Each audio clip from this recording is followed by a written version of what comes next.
Olá! Hoje a gente vai conversar sobre um assunto que, olha, mexe com o coração de muita gente, né?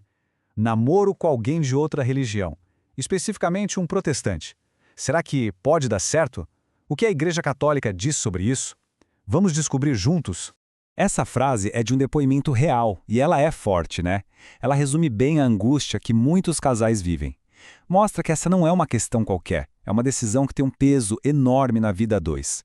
Então vamos mergulhar nisso e entender de onde vem essa preocupação toda. Seção 1. Uma dúvida comum.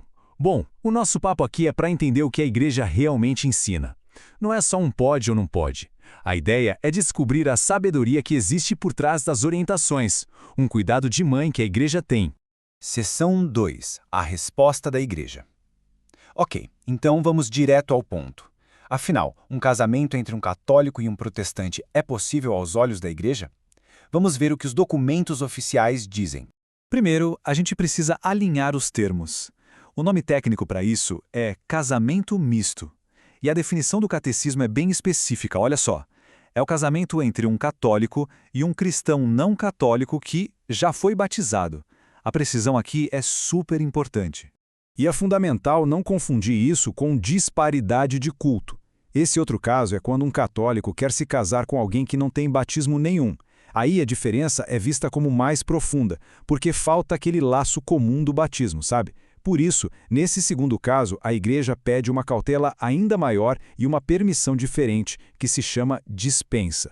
Então, respondendo à pergunta, sim, um casamento misto é possível, desde que tenha permissão da igreja. Só que essa permissão vem com uma palavra-chave, cautela. E aí a gente se pergunta, né, por que essa cautela toda?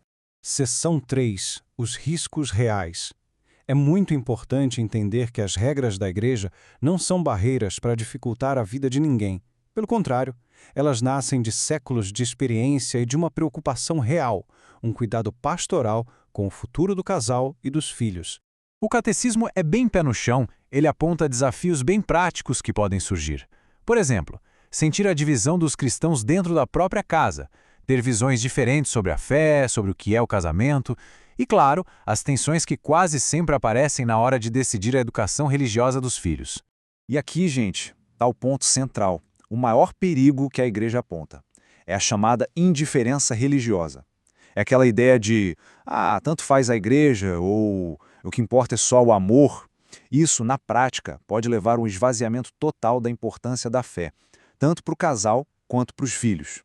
Seção 4. As condições essenciais. Ok, a gente viu os riscos, mas então, como fazer dar certo?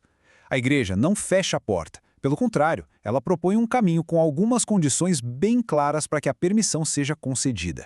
A parte católica do casal precisa assumir alguns compromissos sérios. Primeiro, afirmar que entende e aceita a visão católica do casamento, que ele é para sempre, fiel e aberto a ter filhos. Depois, a pessoa precisa se comprometer a cuidar da própria fé para não cair naquele risco da indiferença. E o mais importante, prometer fazer o possível para batizar e educar os filhos na fé católica. E claro, é fundamental que o outro lado, a parte não católica, seja informada de tudo isso com muito respeito e clareza, para não ter mal entendido depois. Seção 5. E a fé das crianças? Agora, vamos focar nesse ponto que a igreja leva muito, mas muito a sério: a fé dos filhos. É visto como uma responsabilidade sagrada para o futuro espiritual da família. Essa promessa, de verdade, é a mais significativa. E a lógica da igreja não é de imposição, mas sim um dever de amor. É a ideia de oferecer aos filhos a plenitude da fé e dos sacramentos que a igreja acredita ter recebido de Cristo. Seção 6. Construindo um caminho juntos. Bom, com tantas regras e avisos, pode até parecer que a igreja só quer criar obstáculos, né? Mas a intenção final é justamente o contrário. É de apoio, de acompanhamento. O objetivo é pastoral, é de fato ajudar o casal a viver essa realidade com fé, a superar as dificuldades, a valorizar o que eles têm em comum e a respeitar o que os separa. Isso mostra a verdadeira intenção da igreja, que é sempre o cuidado com as pessoas. E isso muda toda a perspectiva, não acha? A questão deixa de ser um problema para se tornar uma missão. Como é que a gente vai transformar as diferenças, não num campo de batalha, mas num caminho compartilhado para buscar a Deus, onde o amor por Cristo une o que as doutrinas separam? Fica aí uma bela reflexão para a gente levar para a vida.